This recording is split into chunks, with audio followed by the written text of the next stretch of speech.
football. It is what it is. It is what it is.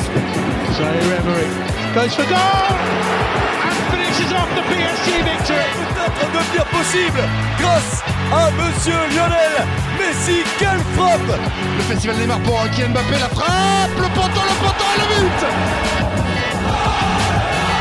Hello and welcome to PSG Review, also known as the show ready to start the new campaign, much like our beloved team embarking on the preseason next week on Monday in the brand new training center in Poissy, also known as the show with a lot of patience and might as well, since we've been waiting for announcements, and even when they were supposed to come in the press conference, there were further delays.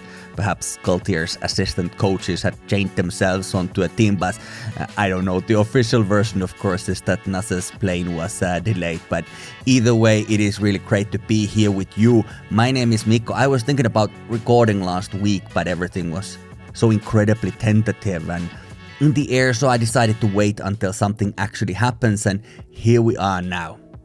The good news first. Let's start with the good news, although on the whole we do have very positive and optimistic episode today, I must say, but I'm so happy to hear that Sergio Rico has left the intensive care unit in the Virgen del Rocío Hospital in Seville, where he has been for a month or so after his terrible horse riding accident just before the end of the last season.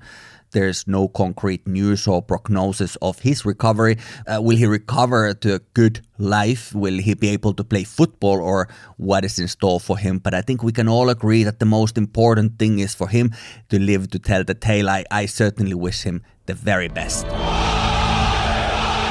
It's new month, July, and that means that the new financial year has started for PSG, and we are expecting at least some of the rumored deals to be announced soon, even imminently, and we have some news now as a bit of a catharsis after one absolutely insane week of news, including the resurrection of the whole Mbappé saga. We had quiet week after that. That was sort of last week, calm before the storm, I suppose, when there were talks and there were rumors, but there was very little concrete action, which some experienced as a very frustrating thing to live through. But I must admit, I sort of appreciated a bit of a downtime also, because we don't need to be so close to the edge absolutely all the time. But like I said, now we have something concrete, as the new coach has been announced, and the whole process was so long drawn out that in the end everyone had known for a few weeks that it was going to be Luis Enrique, but now it's official and the Galtier reign is over. Well, calling it a reign might be something of an exaggeration, as the real power at PSG is traditionally almost everywhere but on the coach's desk. But in the manner of speaking, and perhaps having such a high-profile coach as Enrique undoubtedly is, perhaps he has managed to negotiate a little bit more influence than what we are used to seeing. The press conference to officialize his arrival and do the whole media round took place in Poissy Training Center moments before I record this episode, and while the journalists seem to mainly be interested in Mbappé and Mbappé only, well, not only but maybe primarily, Enrique kept on repeating that he promises us offensive, attacking and entertaining football, kind of style of football that he wants to implement, and that is what we have been guaranteed now. This is what he promises us. I hope this is something he's also able to implement, and hopefully he can take control of the locker room and keep the powers that be from the higher echelons of the club at bay, at arm's length, and do his own thing. To get his vision working on the pitch, that is, of course, what we want to see. He mentioned having talked already with Presnel Kimpembe and Node Mukiele, who have been training at the training center already. We've seen that on social media, but also on top of them, Nuno Mendes, so perhaps he's also come back already. Not entirely sure, but it would have been a curious first phone call to make if it hadn't happened in person at the training center.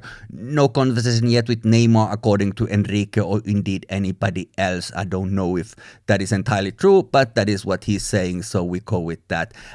Last time I was talking about Luis Enrique already in the previous episode, and I wasn't massively excited, and it's true that the way things ended for him in the Spanish national team wasn't all that impressive, and then there's the whole remontada matter, but remontada was entirely referee question to me. That's how I'm looking at it. It was Dennis Ayetkin who did that, and Luis Enrique I doubt had much to do with it. So while PSG wasn't great and Barca was solid that night, the numbers and the qualification of Barcelona is only due to the one-sided refereeing. So I won't problematize Enrique's part in that farce. If anything, perhaps we should be more worried about how terrible match he cut out of his stars at Parc des Princes on the first leg of that duel. But like said, that is all in the past. I won't forget that night ever. I wish I could, but my finger points to another direction. Even if the conspiracy would go further, it seems unlikely that the coach had anything to do with it. And as far as things went with the Spanish national team, well, that's how it went. But of course, he's an accomplished manager and I will give him a chance and my full support from here on in, as I have done before to the previous coaches. And hopefully it doesn't have to be withdrawn, my support, anytime soon. Perhaps the big question with this recruitment is what formation will he implement on the pitch? That wasn't really covered very much on the press conference outside of the fact that it was promised to be entertaining and attacking. But he is traditionally more of a back four type of coach, whereas many of our players are more suitable for back three. But sure that the manager is able to figure it out. And just to mention briefly, our former manager, Christophe Galtier, is facing legal challenges, as had been reported already before, of course. And we had been talking about this on the show also, that allegedly during his time in Nice before coming to Paris, he had been using some discriminatory and wild racist language. And apparently he had done so in an email. So if that is true, then that email must exist, and he has been questioned now by the law enforcement about it, and he will face the consequences, whatever they may end up being. It is a very messed up story, and I actually feel a little bit sickened to have been drawn into it even on a level of a supporter. But just like many European countries, including mine, are struggling with the racist views. In France, in the last election, the far-right candidate Marine Le Pen got over 13 million votes, which is over 40% of the total vote. So it's not like there's no evidence around that there are issues like that. And like said, I don't say this as anybody above the situation, because I have to live with the embarrassment of having the same attitudes in the national government of my own country. So this is a much bigger problem in Europe, and I'm sure also in other continents and countries and places like that, than just one coach, of course, which is not to excuse his appalling antics, if indeed the allegations are proven accurate. But this isn't really the subject of this episode, and I cross my fingers I don't have to ever utter his name out loud again. Back to football. We're expecting more announcements to come, and some or even all of them might have happened when you listen to this, but generally trustworthy sources suggest that Milan Skriniar, of course, is a done deal, which I think has been more or less done deal since January, as is Marco Asensio, who comes in as a free agent. Manuel Ugarte is coming. He's a Uruguayan midfielder. His transfer fee is going to be paid in many different installments, so while it is a sizable fee, it is kind of like cut into many different smaller installments, and I think they only start next year, so it's not really going to be reflecting in the bookkeeping this year around at all. Kang In Lee from South Korea, of course, he should be coming from Mallorca, and Shendur, he's an Italian player who should be coming to us from the Portuguese league, a midfielder as well. There are many more rumors that are running pretty wild, and of course, it has to be said that Luca Hernandez is very much talked about as something that is definitely happening. The latest news is also that Xavi Simons, he has this special arrangement with PSG. Currently, he's in PSV Eindhoven in the Netherlands, in his home country, and PSG has got this kind of a buyback clause that was negotiated. I'm not even sure quite how it was negotiated because his contract had finished, but that is some kind of a concession that he had made, I guess, or the opportunity, and it should be around 6 million euros, and he could be coming back. But the complicated thing about this whole thing is that it is up to him entirely, so he can make or break that thing. He doesn't have to come, but he can come for that money. It depends on what PSG can offer to him, but I would imagine that this new coach could be somebody that would perhaps make the case that it would be a good opportunity for him to come and play under Luis Enrique. Not sure It's a hunch that I have. There's also a bit of an update for the whole Mbappé saga. He's due to his loyalty bonus of 80 million euros, which is a lot of money, of course, and that should be coming to his account reportedly on the 1st of September, if he is entitled to that, of course, if the contract is met when it comes to that thing. But if he is initiating move away from Paris himself, then there are grounds for the club to not pay this amount to him. But if the club makes the first move, he should be receiving his bonus even if sold. So it's a dance that is taking place where no party wants to take a wrong step or say the wrong thing. If the club initiates the sale and gets maximum, I would think maybe 200 million in a good case scenario, then 40% of that would go directly back to the pocket of Kylian Mbappé. And that's the contract that has been signed, so the club must honor that, and Mbappé has a right to play the situation to his advantage. Of course, the reports are suggesting that this is why he keeps on repeating that he will continue for a season. He doesn't want to leave, and he has no plan to do so, and he has no plan to do anything else but to be a PSG player for the entirety of the season to come. And it's not his fault. It's not Mbappe's fault that the football finances are what they are, and it's not his fault that the club has made this offer to him, and who would say no to 80 million euros. And even if he then leaves as a free transfer next summer, he can get a significant signing bonus from his next club. So no one in that family has to go to sleep or only having eaten pot noodles. I think that's safe to say. But at the same time, there is a chance that he will make more money during his football career than anybody else currently playing, including your Messis and Cristiano Ronaldo. It is very possible that at the end of the day, or in the end of the career, he has earned more money than anybody else, because the amounts are just so crazy. Of course, the Saudi money is even more so, but Mbappé has many, many years ahead of him. So if it was simply a question that will he take the Qatar cash, well, he has taken so much already that why stop now? But I feel like the worst case scenario would hurt our project building, such as it is, to such an extent that I can't imagine myself feeling very happy if it all ends up being the case. If, however, he signs any kind of new contract, even if it was stipulated on some additional dossier or even verbally that he will be sold for a sizable transfer fee next summer, then I'm okay. I'm okay with that. I don't want to see him leaving for free.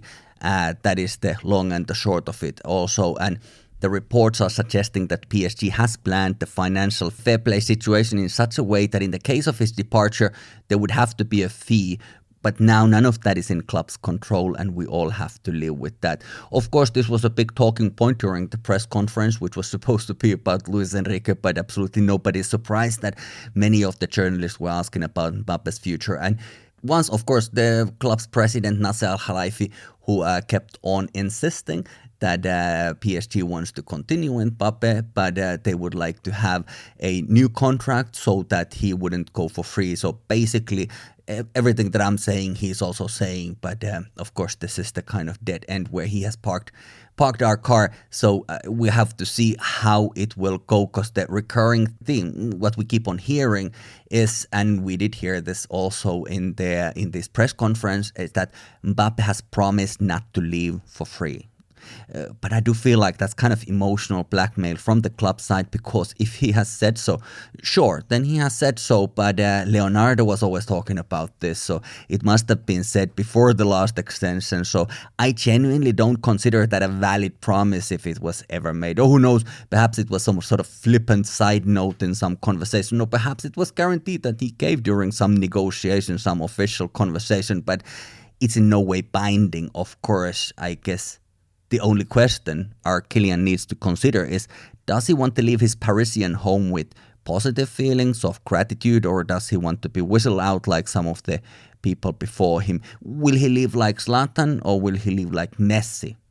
Granted, his specific situation isn't identical or anywhere near those cases that these two players had, but the outcome might reflect one or another. But the added emotional factor for him, of course, is that this is his hometown.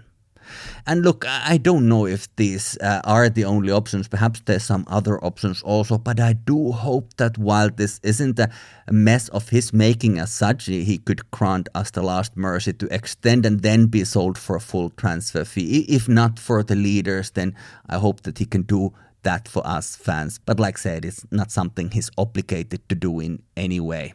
The question for us, the fans, I guess, is that should the worst case scenario happen here, should we point our finger at the club leaders who has made these deals or Mbappé who has accepted them? Who knows how this whole saga will unfold? It is a waiting game for sure, even if it will be quite decisive for our near future. But let's leave that aside and focus on even more immediate future. So what's in store? The preseason starts on 10th of July, which is next Monday as I'm recording this. And by then we should have a bunch of players back. Some have had international matches, so the return time for those players may vary. The full team, as it is at that point, should be gathering week later on 17th of July. And then, of course, we are waiting to hear about the other new arrivals as well. And it's good to keep in mind that the more time the new recruits get to spend with the new team, coach and colleagues, the better results it tends to yield on the pitch from the very beginning. The last minute signings, they will have to catch up. The preseason is very important time actually. It's used for a lot of summer content online, PR and marketing stuff, and there's also an element of entertainment there very much present. But in reality for players, it is the time to prepare for the new campaign physically, but also emotionally, mentally, in some cases perhaps even spiritually, to feel the connection for the sense of purpose, unity and community that they have there. And this summer, of course, there's something a little extra as the team is moving to the brand new state-of-the-art facilities in Poissy training ground. So it should be interesting times. For now, there is not yet information about the practice matches and friendlies before the summer tour to Japan. I thought that I had seen somewhere that there was supposed to be a match against Le Havre on the 21st of July, but that's not reflected on the club's website. I'm not sure what the deal is with that, but I do imagine that there is going to be 1 or 2 matches at the training center before Japan. But be that as it may, in Japan there will be 3 matches. 25th of July against Al Nassr, 28th of July against Cerezo Osaka, and 1st of August against Inter Milan. The full season proper starts 13th of August, and it is pretty intense early part of the season for our Parisians. Lorient is the match day 1, and after that Coupe de France winners Toulouse, Ligue 1 runners-up Lens, and then in a row always tricky Lyon, Nice and Marseille. So we need to hit the ground running, and on the bright side, getting results from these matches like I hope we will, we should have a good start for the campaign. Stumbling early on might compromise a lot on the other hand, so preseason is very, very, very important. On the women's side, there's been news as well, and some quite promising rumors, as many of our players are getting ready for the World Cup starting later this month in New Zealand and Australia. Our former goalkeeper, Polish Katarzyna Kierczynek, is no longer our former goalkeeper. She's once more our current keeper, as she has returned to Paris after some time in Wolfsburg. She was always well liked, a true favorite for the Ultras, but when Christiane Endler came in 2017, there was no place left for her. But now she's back home. This deal had happened earlier already, as had the extension of Ramona Bachmann. Some notable departures are Ashley Lawrence, Amanda Ilstedt, Barbara Votikova, and Li Meng-Wen, who was on loan deal. Anyway, Sarah Buhadi is still a question mark. I guess we will see what her destiny is with us, and the negotiation for extensions are reportedly going pretty well with Kraschioro, who is not out of contract yet anyway. Larina Fachet did sign the extension, so she will be in Paris for at least a few more years, and Kadidian is a bit more of an open question. There are reports that she has made her choice already, and then there are reports that Paris has made an improved offer, so we will see. Her agent/partner is not the easiest one to deal with from what I have gathered, and the relationship between him and the club is complicated to say the least, but we wait and see. The first proper new signings have also been announced, and those are Swiss Viola Galigaris, who is a right back and can apparently also play in the central defense, and she comes from Levante, and soon after her it was Brazilian midfielder Ana Vitória, who signed until 2026. There are other rumors of potential arrivals, but nothing massively concrete, so we wait for more clarity. But women too are moving their base camp to Camp de Loge, where the men's team has been so far, and then they will join them in Poissy once the construction is finished, and that should be around the end of the year. Of course, as mentioned already, the first thing for many of our key players will be the World Cup, which is soon starting in New Zealand and Australia. Thank you so much for listening. It's always a pleasure to have you accompany me to these PSG news and rumors, and feel free to contact me, psghelsinki@gmail.com via email or in the social media. You can also find me on Twitter and Instagram @psghelsinki, so feel free to say hello or ask a question or whatever else comes to mind, and rate and review the show on Spotify, Apple Podcast, or wherever you are listening to this from. There's no doubt that the next couple of days will be busy, and I assume that the done deals will be announced before the preseason starts in a couple of days. But more of all of that in the next episode. This is a kind of ceremonial part of the year. We have a fairly good idea what will happen. We are just waiting to hear how and when it will happen. Take care now. I can't wait for the preseason to start. I'm very excited about that. And the first friendlies, it excites me all much more than the transfer gossip, I must say, but we take it all in as it arrives. Until next time, alle Paris. Peace.